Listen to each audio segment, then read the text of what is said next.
예수님 당시 예루살렘 인구는 10만 명 미만이었습니다.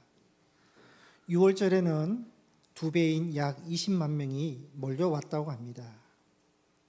지금 예루살렘 성전에는 6월절을 지키기 위해서 모인 사람들로 가득했습니다.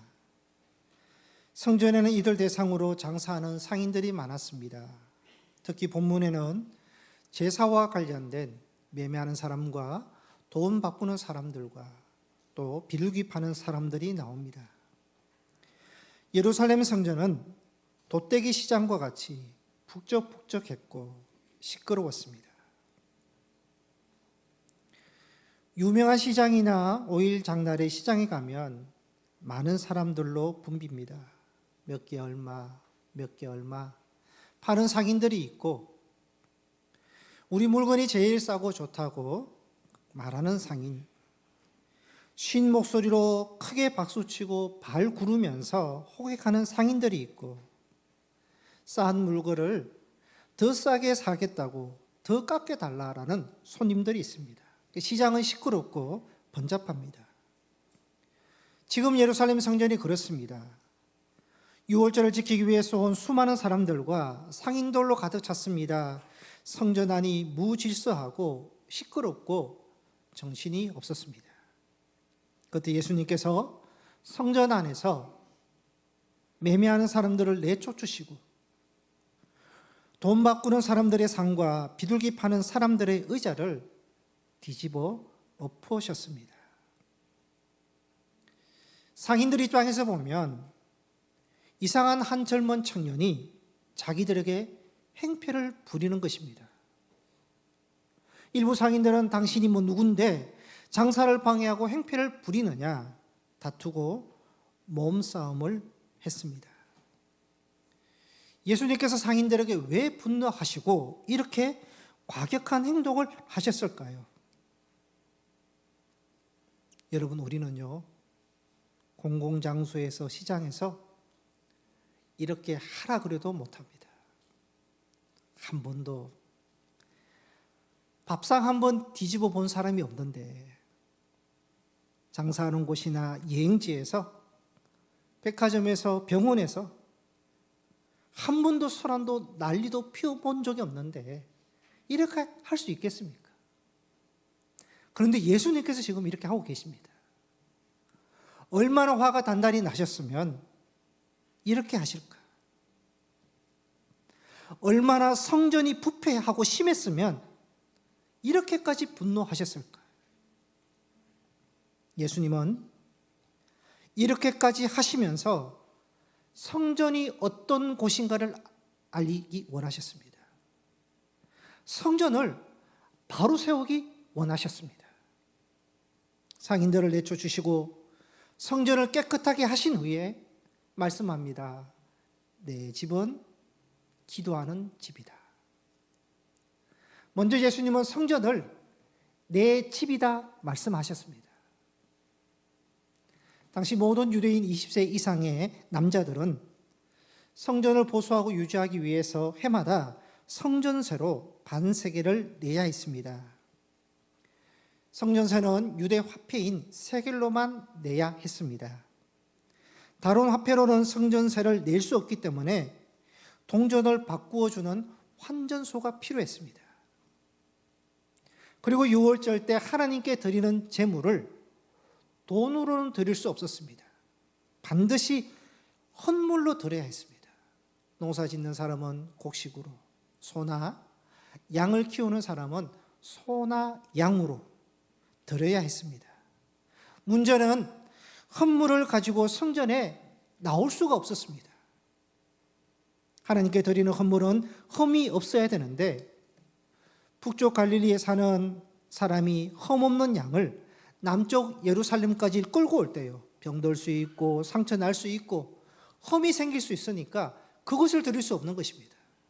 그래서 순례자들은 드릴 헌물을 돈으로 바꾸어서 예루살렘 성전에 와서 다시 제물을 사서 드렸습니다. 소 3마리를 헌물로 드려야 될 사람이 지방에서 소 3마리를 200만 원 주고 팔았습니다. 그런데 예루살렘 성전에 오니까요, 200만으로는 소 한 마리밖에 살 수 없었습니다. 상인들이 폭리를 취했습니다.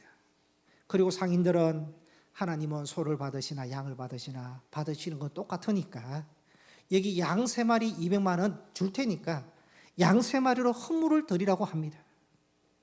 순례자들은요, 상인들의 폭리 때문에 하나님께 드릴 200만 원 가지고 겨우 소 한 마리, 양 3마리로 드려야만 했습니다. 성전에서 상인들의 이런 부정과 폭리가 빈번하게 발생하는데도 성전을 관리하는 제사장들이요, 묵인하고 침묵합니다.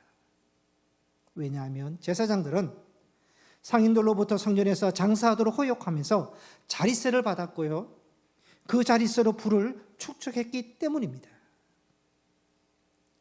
성전 안에 있는 제사장도 종교 지도자들도 상인들도 하나님의 성전인데 자기 성전으로 만들었습니다.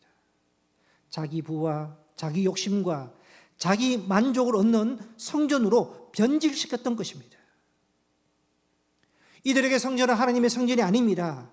하나님의 성전을 이용해서 자기 부와 이익을 취하는 자기를 위한 성전으로 만들었던 것입니다. 하나님의 성전이 이제는 자기들의 성전이 되었던 것입니다.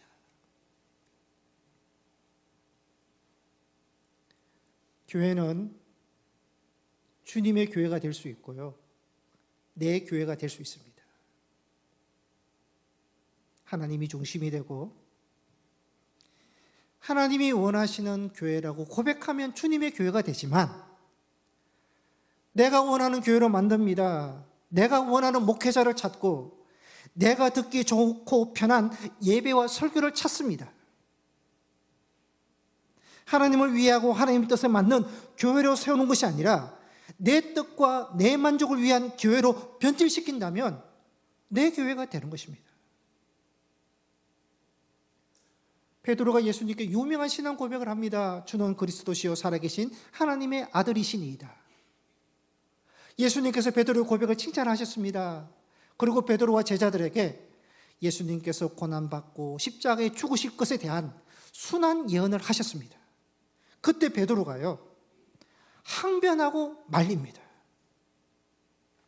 베드로는요, 자기 방식의 예수, 자기 예수를 믿으려고 했던 것입니다. 그렇게 유명한 신앙 고백을 했지만 자기 예수를 원했습니다. 그래서 예수님께서 베드로에게 사탄아 물러가라, 너가 하나님의 일을 생각하지 아니하고 사람의 일을 생각하는도다 책망하셨습니다. 왜 하나님이 원하는 예수, 구원의 예수를 생각하지 않고 너가 원하는 자기 예수를 찾느냐고 지적하셨던 것입니다. 신앙은 두 종류입니다. 내 방식으로 주님을 믿느냐, 말씀대로 주님을 믿느냐 따라서요, 나의 예수가 될 수 있고 말씀의 예수가 될 수 있습니다. 내 방식으로 교회를 생각하느냐, 주님 말씀대로 교회를 생각하냐에 따라서요, 나의 교회가 될 수 있고 주님의 교회가 될 수 있는 것입니다. 지금 성전 안에 있는 대제사장들과 종교 지도자들과 상인들은요, 자기 방식으로 성전을 변질시키고 자기 성전으로 만들었던 것입니다. 예전에 김동호 목사님께서 교회를 이렇게 나누셨습니다. 첫째, 목사가 주인인 교회가 있다. 목사가 그 교회를 개척하고 수고하고 그만큼 이루었으니 나 때문에 내가 잘해서 나로 인해서 교회가 성장했다 생각하고 자기 마음대로 목회를 하고 왕권 목회를 하는 교회가 있다는 것입니다. 두 번째 교회는요, 장로가 주인인 교회가 있다.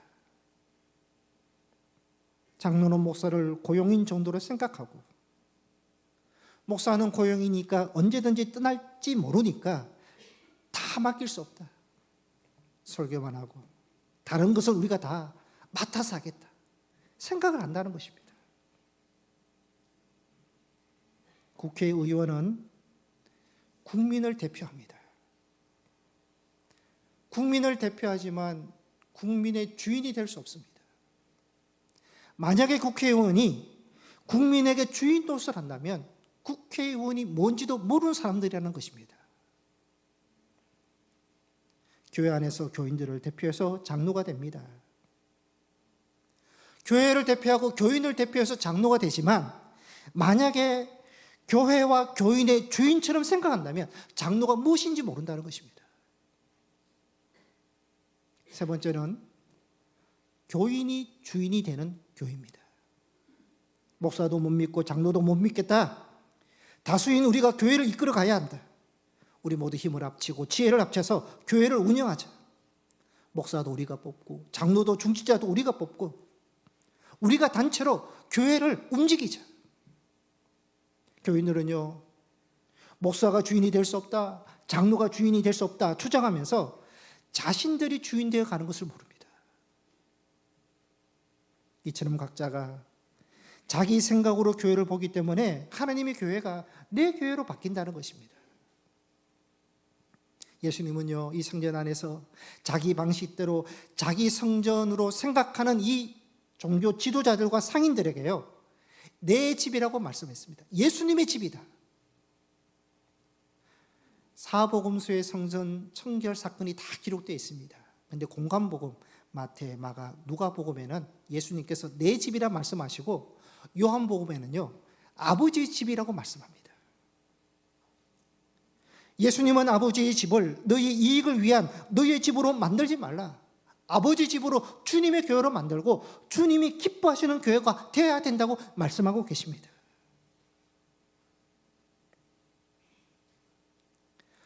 여러분, 우리는 다 이런 고백을 합니다. 믿음도 주님에 의해서 시작이 되고 구원도, 우리가 믿음 생활도, 교회도 다 시작은 주님입니다. 주의 은혜로 믿음 생활 시작했고 주님의 은혜로 지금도 우리가 믿고 있고요. 주님의 은혜로 우리를 구원해 주셨고 교회도 주께서 세워주시고 주님의 교회다. 시작을 우리가 다 주님으로 고백합니다. 시작을 주님께서 하셨을 뿐만 아니라 여러분, 과정도 목적도 주님께 돌려드려야 되는 것입니다. 주님의 교회가, 과정도 주님의 교회가 되고 결과도 주님의 교회가 되어야 되는데 과정에서 바뀌고 변질되어서는 안 된다는 것입니다.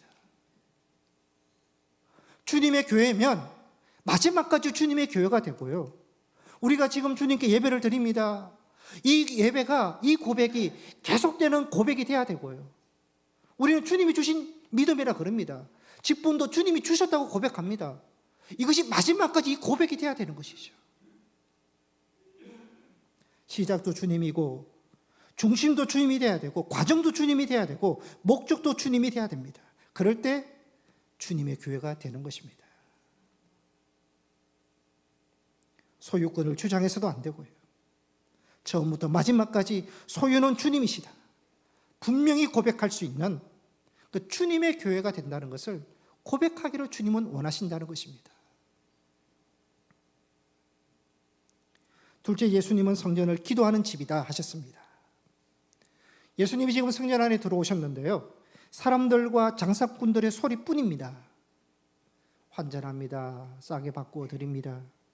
건강한 양과 비둘기 있습니다. 성전 안으로 들어가면 더 비쌉니다. 미리 준비하십시오. 너무 비쌉니다. 싸게 살 수 없습니까? 예수님은 이 성전 안에서요, 사람들의 소리, 짐승 소리, 비둘기 소리 들으셨지 기도의 소리를 듣지 못하셨습니다. 그래서 말씀합니다. 내 집은 기도하는 집이다.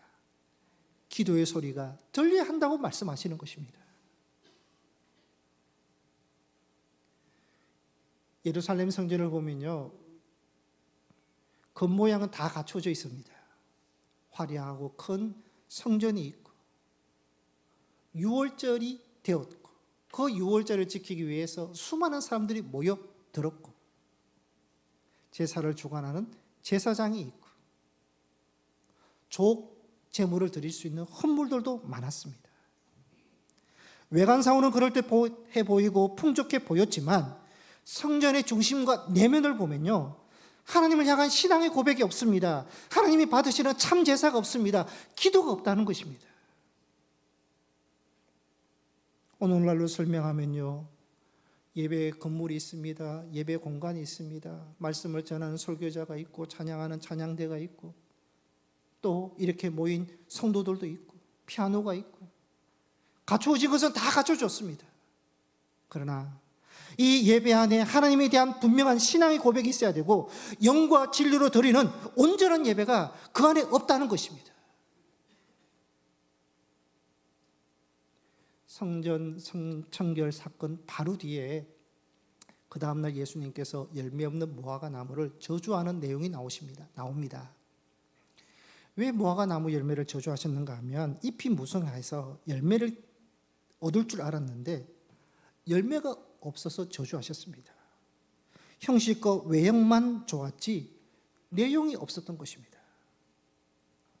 예루살렘 성전도 무화과 나무처럼 잎이 무성하고 겉으로 보기는 좋았지만 내용이 없습니다.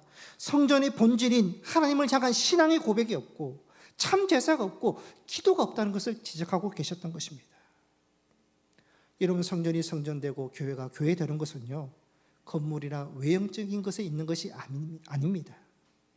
참 예배가 있고 거기에 기도가 있고 찬송이 있고 온전한 하나님에 대한 신앙의 고백이 있을 때 그것이 성전이 성전되게 하는 것이고 교회가 교회되게 하는 것입니다. 예수님은 장사하는 사람들을 내쫓으시면서 내 집은 기도하는 집이다. 너희가 강도의 소굴로 만들었도다 했습니다. 강도의 소굴로 만들었다. 성전의 거룩함을 너희들이 빼앗았고 예배와 기도를 빼앗아 갔다고 예수님께서 지적하셨습니다. 우리도 물건을 분실하는 경우가 있습니다. 스마트폰도 분실할 때가 있고 또 가방이나 우산이나 시계, 안경, 지갑 분실하는 경우가 있습니다. 여러분, 영적인 부분도요, 우리가 잃어버리는 경우가 있습니다. 예배를 점점 잃어갑니다. 말씀과 기도를 잃어갑니다. 뿐만 아니라 빼앗기는 경우도 있습니다. 그 소중한 것을 우리가 지키지 못하고요, 사탄에 의해서, 세상적인 일에 의해서, 자기 욕심 때문에 빼앗겨 버리는 것입니다. 여러분, 우리는 물건을 잃어버려도요, 아까워하고 안타까워합니다. 영적인 부분에 대해서 잃어버리고 빼앗기는 것에 대해서요, 안타까워하고 영적 위기의식을 우리가 가져야 된다는 것입니다. 그리고 잃어버린 부분이 있고 빼앗긴 부분이 있으면 찾아야죠. 다시 회복시켜야 된다는 것입니다. 목자가 99마리 양을 산에 두고 한 마리 잃은 양을 찾아 나서는 것처럼 한 여인이 잃은 드라크마를 찾기 위해서 온 집안을 샅샅이 뒤지는 것처럼 여러분, 이런 것을 찾아야 됩니다. 몇만 원 잃어버려도 얼마나 우리가 아까워합니까? 자기 자존심 상하면 예민하게 우리 반응합니다. 여러분, 영적인 것에 대해서도 이런 것에 대해서도 아까워하는 마음, 예민하게 반응하는 마음, 영적 위기의식을 가져야 하는 것입니다. 더 나아가서 빼앗겨서는 안 되는 거죠. 하나님께서요, 사탄에게 욥을 대변하십니다. 너가 욥에게 어떻게 공격을 하고 그에게 건강을 빼앗아 가도 욥은 나를 부인하지 않을 것이다. 어떠한 상황에도 욥은 신앙을 빼앗기지 않을 것이다. 대변하셨습니다.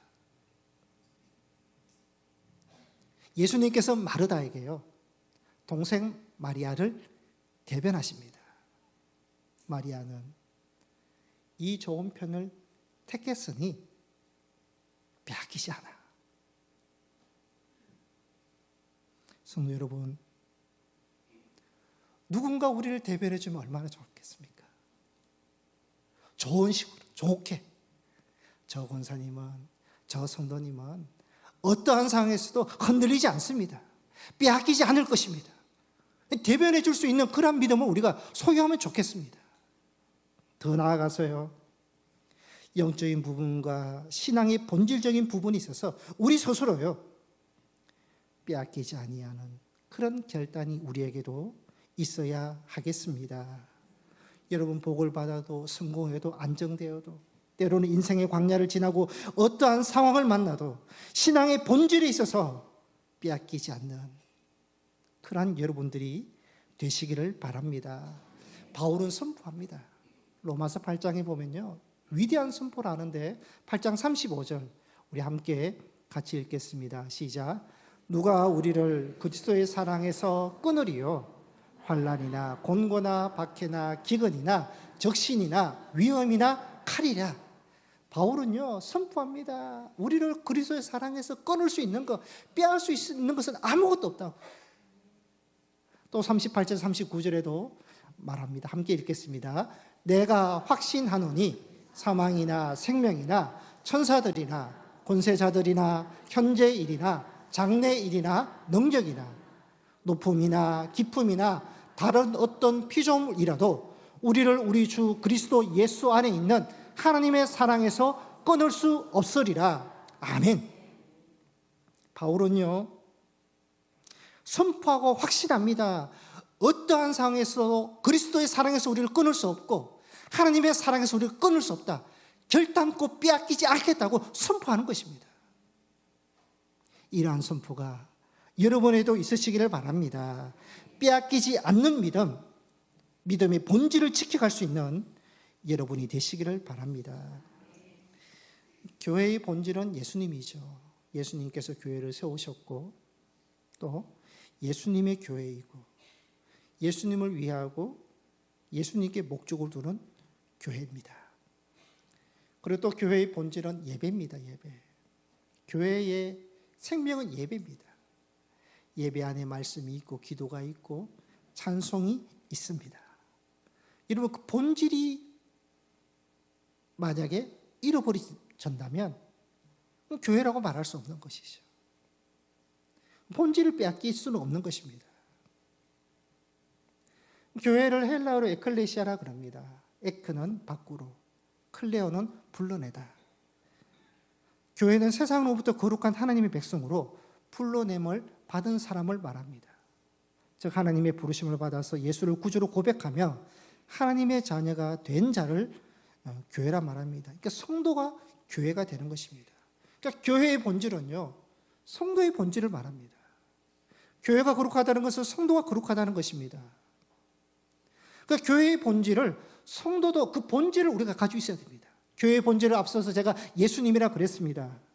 분명한 예수님에 대한 신앙의 고백이 있는 것, 이것이 바로 성도의 본질이 되는 겁니다. 이 고백이 건드려서는 안 되고 의심이 돼서는 안 됩니다. 더 나아가서 교회의 생명은 예배라 그랬습니다. 성도에게도 생명과 본질은 예배입니다. 예배를 잃어버려서도 안 되고 예배를 빼앗겨서도 안 되고요. 그 예배 안에 있는 말씀과 기도를 분명히 우리가 지켜갈 수 있어야 된다는 것입니다. 사순절을 보내고 있습니다.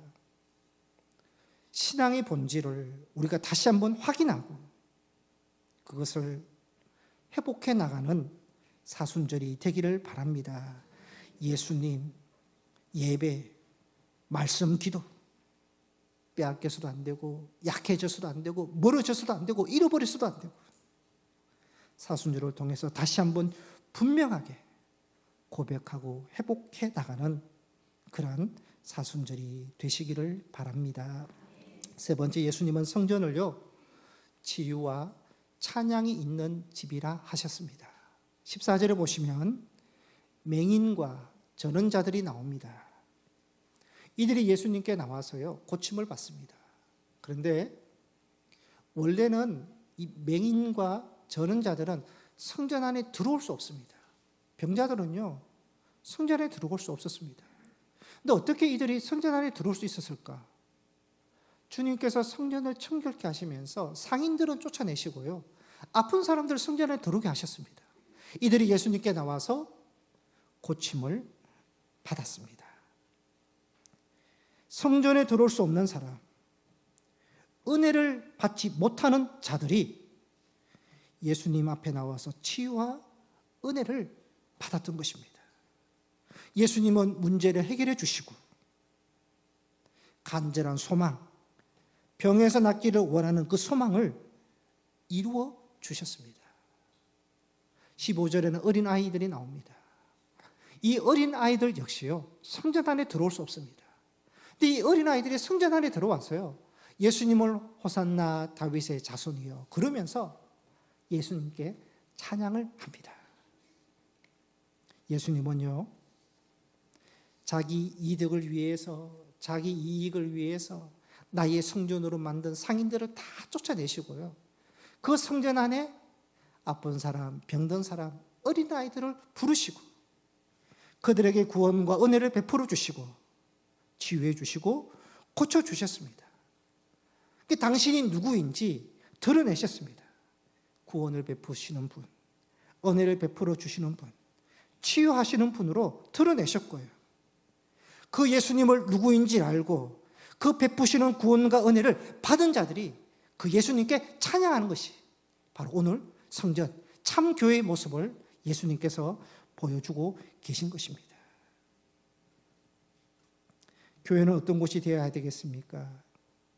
구원과 치유와 은혜가 필요한 사람들이 주님께 나와서 주님이 주시는 구원과 치유와 은혜를 받고 그 받은 은혜와 기쁨을 가지고 감사와 찬양을 올려드리는 그러한 곳이 바로 참 교회의 모습이라는 것을 말씀하고 있는 것입니다.